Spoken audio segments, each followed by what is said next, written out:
Welcome back, the old Two Sugar YouTube channel. My name's Wayne. Today we're working on this junk. So if you aren't familiar, the name of this project is, I call it Mossybroke.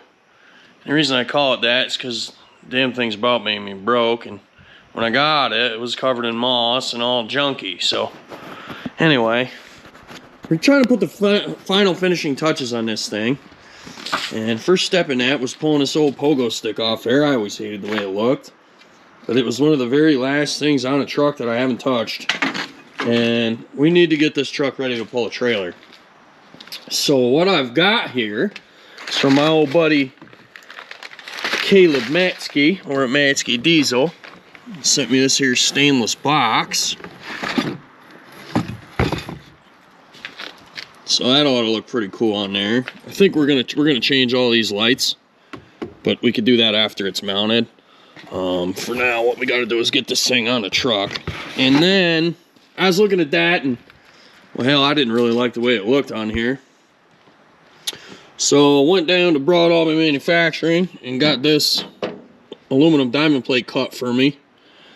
And what we're gonna do is we're gonna mount this to the rails here, and then mount the deck box right up there near the sleeper. And then our air lines coming from under the cab, we're going to change all these, make new ones that'll go into that box. And you know, we got to change our wiring pigtail too, because our wiring pigtail was just absolutely destroyed under here. Let's see if I can get to it easily. So my wiring pigtail was a friggin' mess. Oh, I got it right out of there. This is where what it connected to, but I can't even use that anymore because my plug is bad. So we're gonna have to like make something for now, and then if I can get one of them plugs in the future, we'll do that. But I don't think that's gonna be the case. Here's what it looked like back behind the sleeper. It was just a mess of corrosion and schmoo. And it was corroded. Wires were corroded right straight up into the cab. Like just total junk. So we're gonna pull each wire out of that pigtail individually and run new ones. I bought this wire here. We're gonna run this. Nice real thick heavy gauge 7 wire. We're gonna get this run through the factory routing and up into the cab there. So the first thing I notice is on a factory Peterbilt harness, it's got like this glued rubber thing here. If I can't get this off, what I'm gonna do is just wrap electrical tape around this thing to the same thickness. And that should be identical. You shouldn't be able to tell. I mean, it's gonna use half a roll of electrical tape, but not too shabby. I mean, whatever. Pump that line's green. So that thing feeds up into here. There's like a cutout just for the wire, and then a bigger recess on the top. I wish I could get you guys in there to see it, but I can't even get my freaking head in there to see it. So I'm gonna run it in there. All right, fellas, we got our line all run. What I did here, if you'll notice, is we got our marks laid out. And how I did it was I kind of centered the plate by using a square like so against the edge of the frame rail, like that, and then got a measurement and squared the plate up, centered it with the rail so it's centered. Then we clamped it, and then what I did was I centered the light box on the plate. So here's what we've got. We got this set in place, all marked out. We're gonna secure this to the deck plate and the deck plate to the frame separately via pinch bolts. So that hole there is right next to the rail. We got all stainless fasteners. We're gonna polish them up. We're gonna just drop them in right there, and that'll secure that with a big fat washer on the bottom side and a nut. That deck plate won't go nowhere. Where you going? Nowhere. All right, so next what I gotta do is I just set this in here, and I don't know if you can see in there, but those little squares, I marked the holes. So that's where we're gonna drill that deck plate.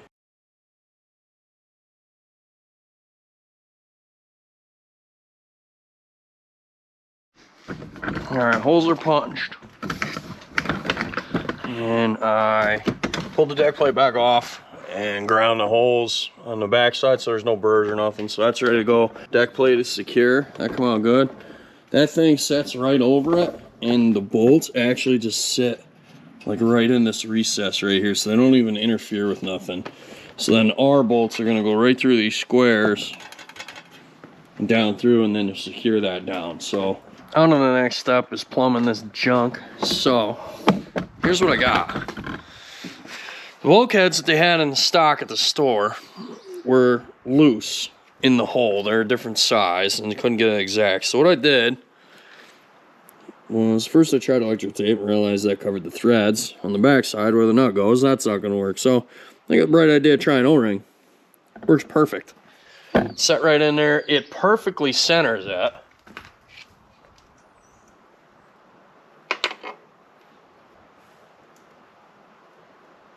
And it just rolls right into place, just like that. Just friggin' beautiful. So what we're gonna do now is, I wanna pop that back out of there. And I gotta peel a sticker off of here a little bit. So what I've been doing is this, and maybe it's wrong, maybe it's right. I couldn't tell you, but that's what I've been doing. Peel a sticker back, make sure it's perfectly square, like so. And then what I've been doing is just putting the sticker back around it so I don't scratch the, you don't want to scratch the material either, you know?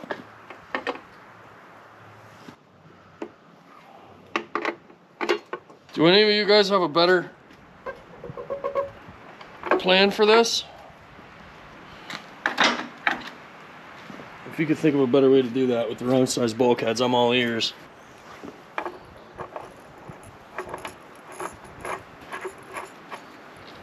Oh yeah, perfect. Okay, we got one on. Show you how I did it. So I got the Teflon on there. Let me just ever so gently, and you just kind of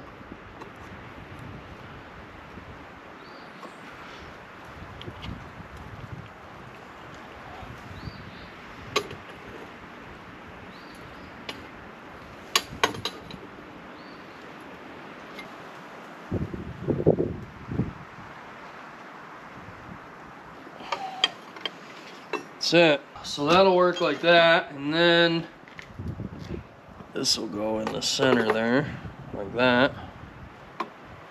Actually, I totally forgot. I need stainless hardware for this. Freaking dodo. Alright, fellas, well, we got super lucky and I have stainless hardware in stock that's the correct size. So that'll look pretty slick. Now what I've got for the back side of those is your ferrule for the, you know, your hose goes on there like that, like so. Like that. Well, I got the air lines made, and it's just a total trial and error process.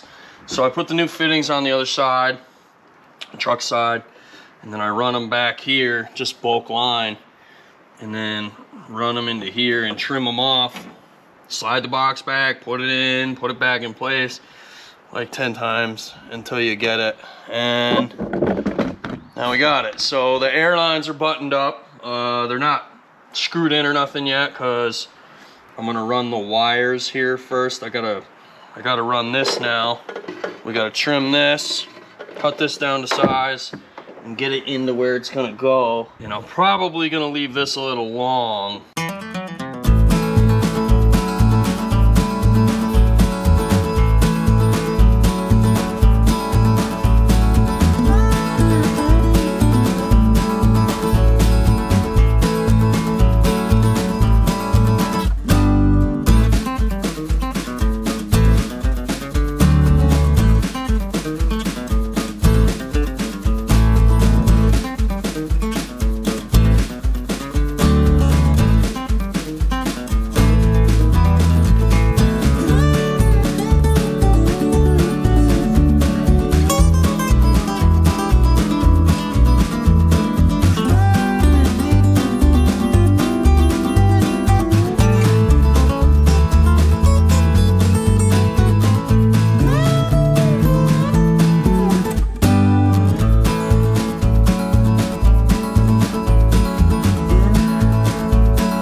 next. I got the plug all wired in. Let's see here. Put this up there for now. We got the plug all wired in under the dash, and it's not great because that plastic clip was all busted up. So I had to use individual female blades and get that all done, but like they're tight, they're in there, and they're all insulated, so I don't know. So I figured what we could do is see what works and what doesn't work. So right turn, that works. Not back feeding anywhere. Left turn I have. So these are marker lights. Yep. Which in turn on the Peterbilt also does the tail. Headlights on. We should have tail only, not side marker. Which is correct. That's right. So key on. The brake lights should be on right now because it's Peterbilt. Parking brake is out. Let's see where bottom is red. So that should be hot. Bingo. And in the middle is actually trailer power, is auxiliary power, and I don't have anything there. I don't have hot there, and I think I should, so I'm not 100% sure that's even wired, so I have to look at that, but it does look like everything else is functioning properly. We gotta wire in these lights and mount the box and those lights, and that'll be the ball game. So what I need to do is research these. We're gonna use these for load lights here, so I need to research what wire number in the Peterbilt harness is for load lights and see if I can find a pigtail. All right, she is actually mounted. Wow. Freaking sick, fellas. And the lights ain't even in her yet. I can't wait to clean the rest of the truck now. Does that look as good on camera as it does? Sick. I've been looking at that janky pogo stick for like 5 years. Talk about putting your time in. Shoo, buddy. Oh, dude. That's gonna look so cool pulling the trailer. Hell yeah. That's the jam right there, fellas. Sick. I got work to do. I got work to do. All right, so here's the deal. I'm gonna do some digging. I'm gonna find a spot to booger power from. We're gonna use the factory harness. We're just not gonna use the factory load light wire because I can't find it. It's gotta be, I think they're set up to be up in the sleeper, like up there in the back of the sleeper. And I'm not pulling a pulse out of the sleeper just yet. So what we're gonna do is I'll find another wire to use tomorrow. It's tomorrow's deal. And then we'll get this sucker lit up, get it hooked to a trailer, and see what y'all think. Lit up. Hopefully I wired it right. That's the main reason. I just want to make sure that it releases the brakes and whatnot. So, all right. See you tomorrow. 2,000 years later. All right, fellas. Next day, we are in the cab, and what we've done is we are booger stealing a power and a factory wire. So what I've did here, you can see that I've cut the number 241 wire and put an end on it, which is, this would normally go to auxiliary transmission temperature. And so I've cut that, and we're going to use it to jumper power under the cab for the load lights, because the load light circuit is, well, disappeared.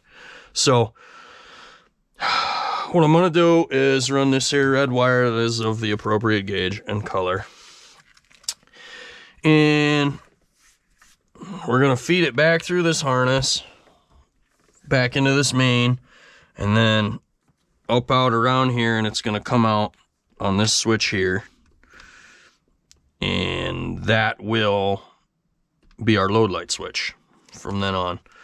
So basically what I'm doing is the auxiliary transmission wire, gauge wire, goes from here down to about the middle of the truck where the auxiliary transmission would be, which is like the perfect location for my load light switch, or load light power. So we're gonna booger this connector.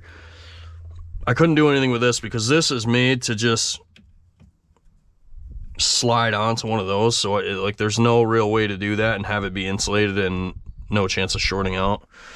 So I have these fully insulated connectors that'll just butt connect in there, and rather than hardwired, I didn't want to hardwire it. All right, boys, we got wiring check. It's beautiful.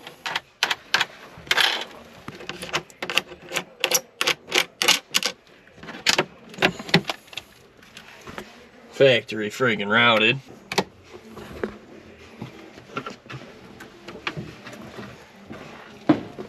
Markers are on. Hell yeah.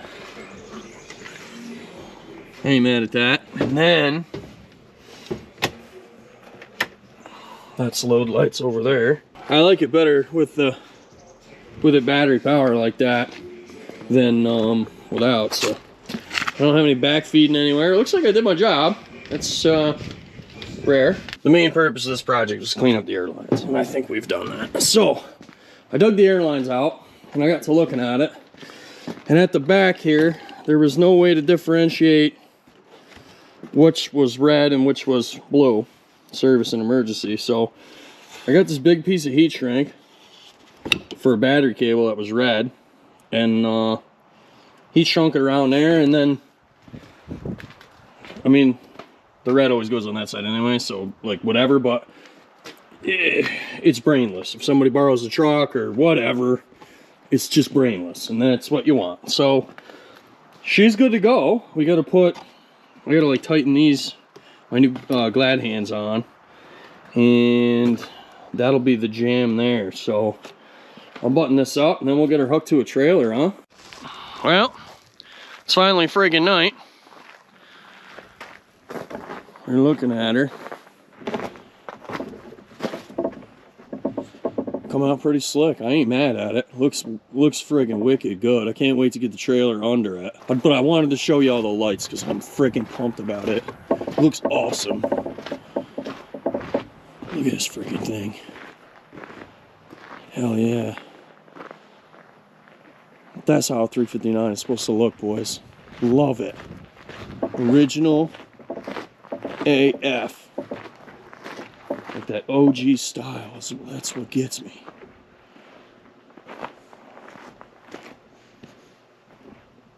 I'm not usually one for doing these kind of walk around deals, but boy, she looked good lit up, eh? I'm freaking pumped. That was like the last thing. This has been a long time coming for me, fellas. I'm like very happy with how this came out. All the pud pounding, totally worth it. And now I get to back under my own trailer for the first time. Freaking pumped.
Well, boys, I don't know if this is any indicator of how our night ended last night, but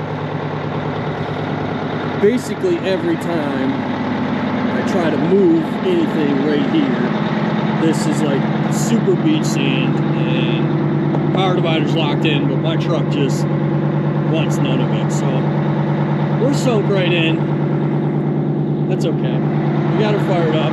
Tracy's gonna man the Ford.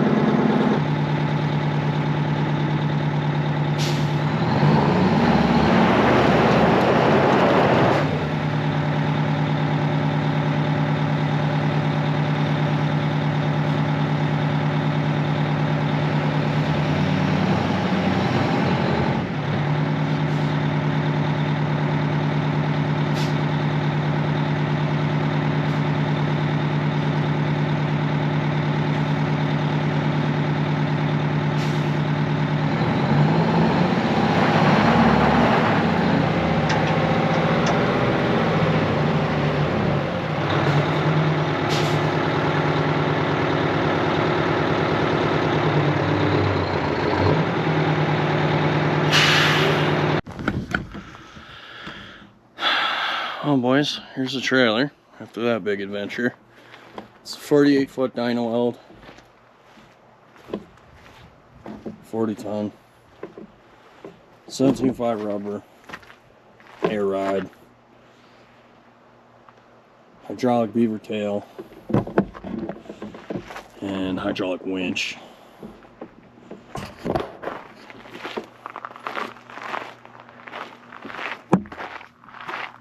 Paving company had it, so one run in the winter, so it's like really solid for being a New York trailer.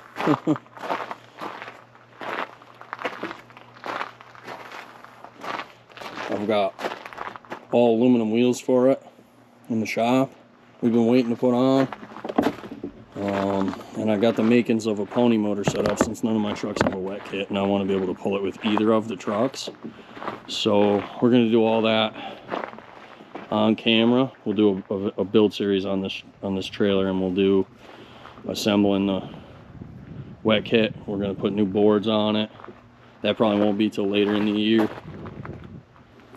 And wheels and tires and that stuff. We're going to do every one of those axle caps seeps. So we're going to put all new those on there. I might get the polished ones. I don't know yet. We'll see. Depends on how much I want to snowball this project. But it was a running, functioning, moving trailer that was on the road. And they just didn't use it anymore. They bought two brand new lowboys. So here she is. These are your controls for the Beaver. And this will dump the air out of the suspension. And the winch controls, it's got an electric over hydraulic winch, so the valve body for it's all electric. And then there's just two of these 4-prong connectors on the trailer, one here and one down at the Beaver, so you can operate it from down there to control the winch. 20,000 pound Braden hydraulic winch. And they all had wet kits. I don't have that, so yeah, should be a nice trailer for what we got going on. So well guys, that's gonna do it for this video. Thanks for tuning in, thanks for joining us. You can tell it's a shitty day here. Excited to bring to you the rest of this project and announce it. Really looking forward to it. It's been a long time since I wanted a trailer and finally got one, so I'm like super pumped to be able to build one on the channel. So stay tuned, we're gonna be doing a bunch of stuff to this. Like I said, I got the wheels, aluminum wheels for it. We gotta build the pony motor setup. We got a ton of work to do, so you know, stay tuned. How you guys watching is what keeps me going, so I appreciate it. Appreciate every comment. I try to respond to all you guys, so like, comment, subscribe. We'll see you in the next one. Check our website, old2stroker.com. Merch is coming. I ordered a bunch of it yesterday. Waiting on a t-shirt place still. Hopefully they get back to me. If they're watching this, call me. In the next video, what we're gonna do is we're gonna take this thing out on the road for a ride and just see how the Pete pulls it. We'll go for the loop here. Be about 20 minutes, 2-stroke action. We'll see you then. Thanks for watching.